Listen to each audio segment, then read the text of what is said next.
What if I told you that you are not broken? What if I told you that there is nothing wrong with you?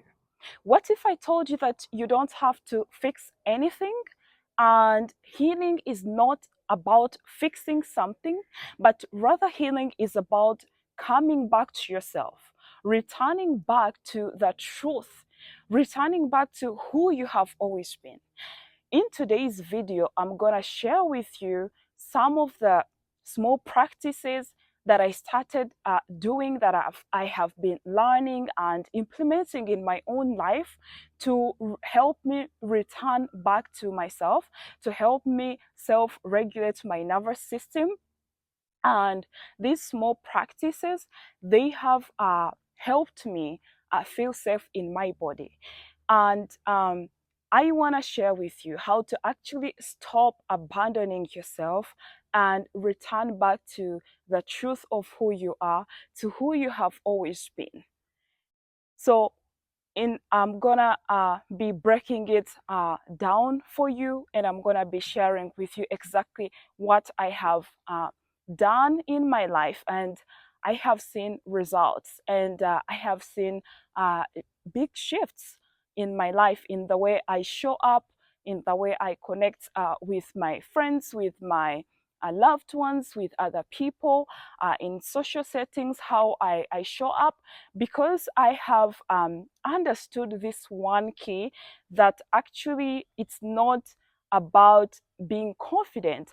Most often, we tend to think that the overwhelm that we feel in social settings, the shutdown, we tend to think because uh, we are not confident, but it actually is not about being confident.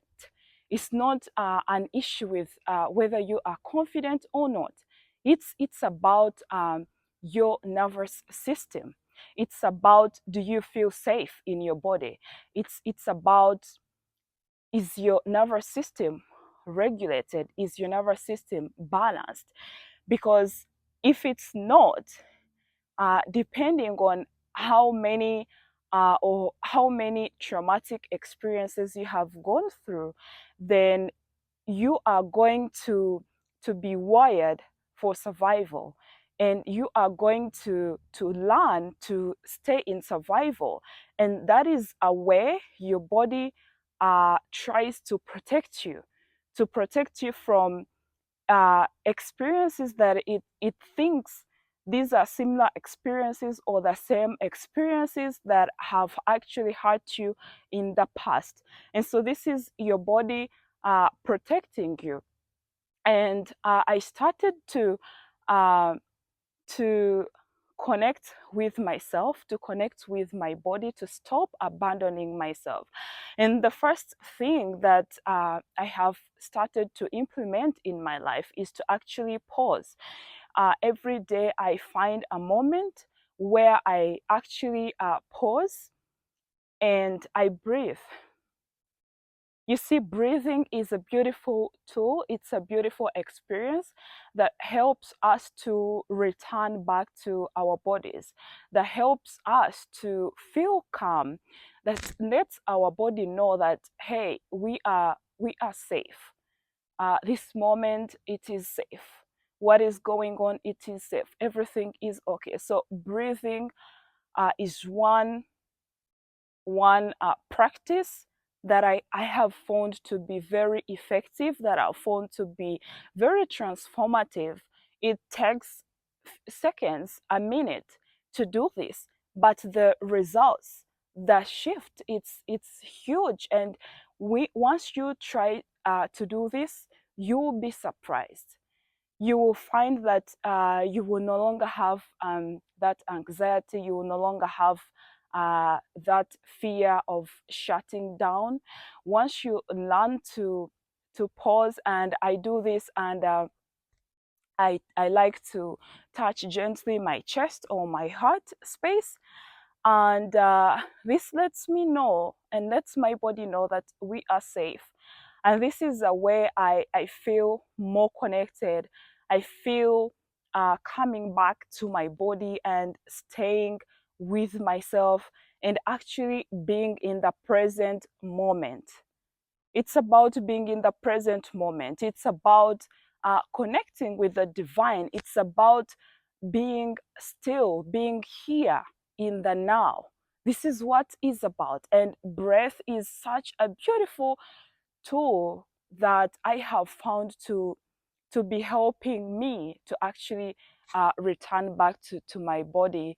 And if you really want to see transformation, it's always going to be in embodiment. And this is what breath helps you to do. The second thing is movement. I have found that movement is a powerful thing to actually create a shift in your life.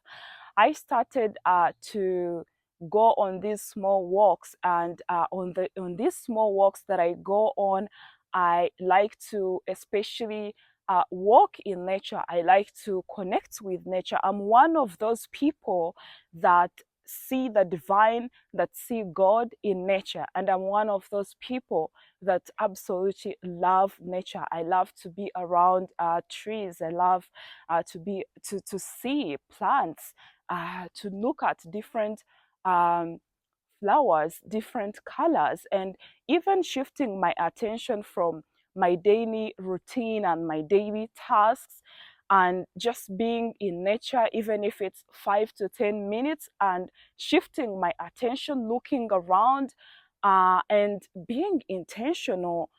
That is so helpful, and I have found this to actually be super helpful. And I started to walk in nature, and as I walk, I pay attention, and I stop. I even stop and zoom in and take in the details.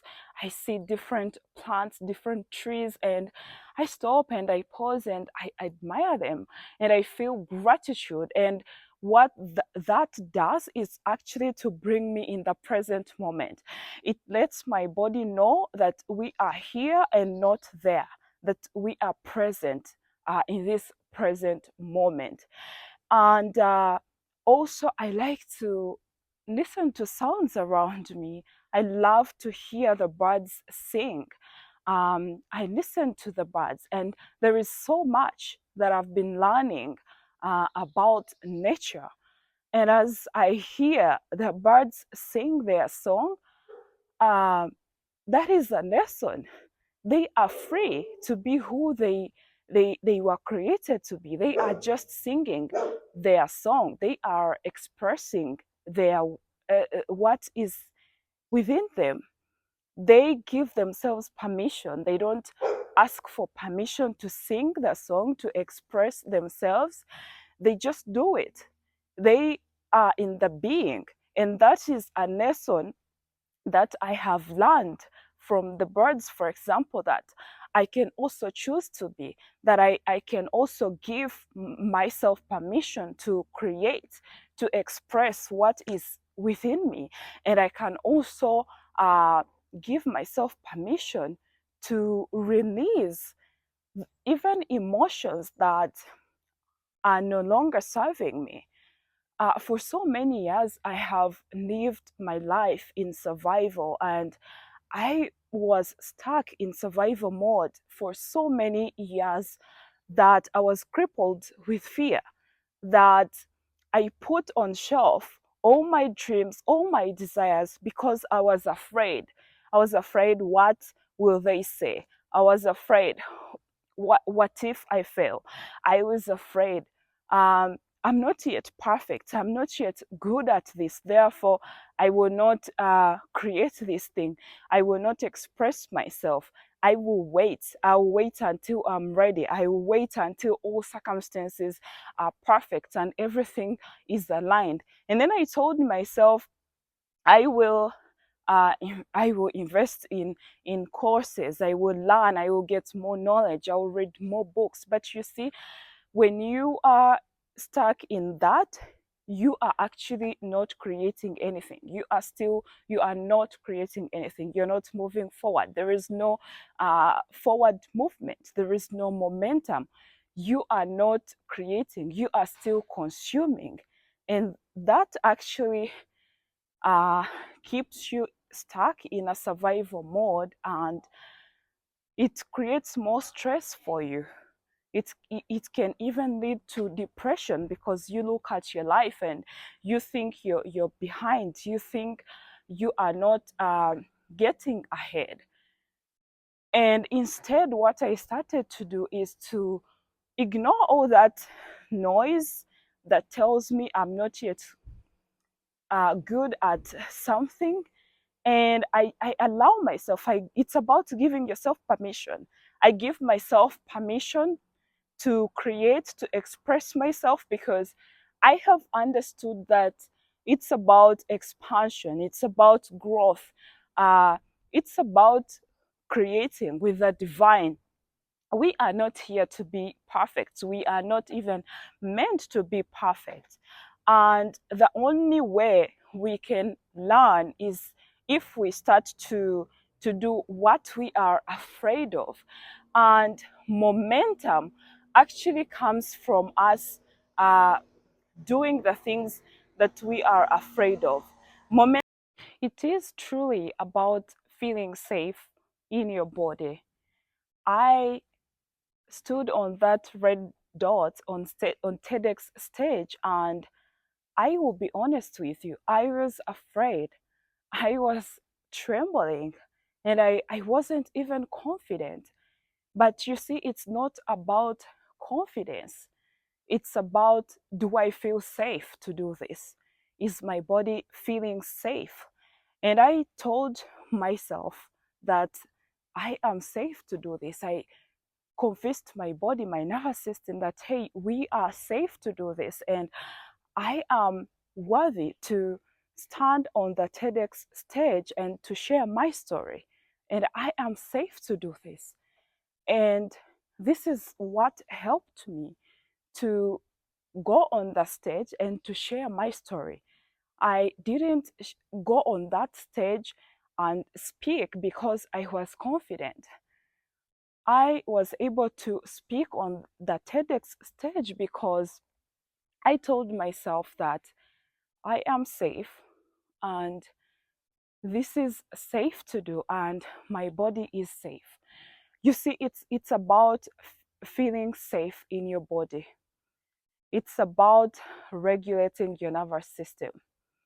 And I will tell you that most of the blocks that I have experienced in my life, they didn't come from lack of confidence. They didn't come from lack of knowledge. They came from me not feeling safe. And this is why I started uh, to reconnect back with my body and to learn how to actually stay with myself, not to abandon myself.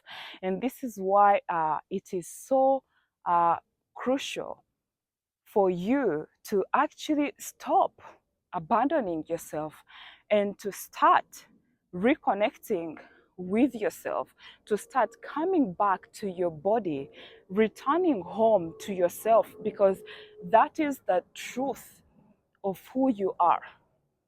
And you knowing that healing isn't about fixing something, because you are not broken, there is nothing wrong with you, you're not missing anything, you are not lacking anything.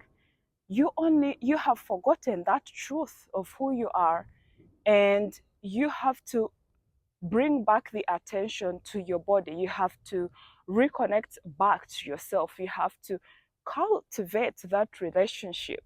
It's about you, it's about that relationship with yourself. It's about feeling those emotions in your body and not to run away from them, but to embrace them, to accept them in that moment. And once you feel complete, to breathe in and exhale. And as you exhale, to bless and release them. This is one of the small practices that I started to do in my own life. And it has helped me shift.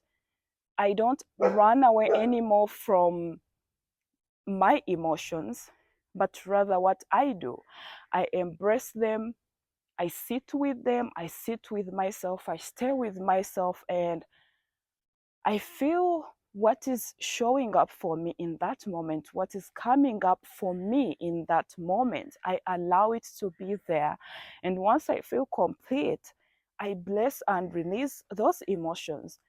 Two huge emotions that have been blocking me, or that have blocked me for a very long time. One of them is shame. I have lived in shame for a very long time. And until I learned to do this and to know that shame is not who I am. And it's that emotion, it's no longer serving me. And I have a choice, and I can give myself permission to release it, to let it go. It's about letting go. And so I had to release it. I had to let it go.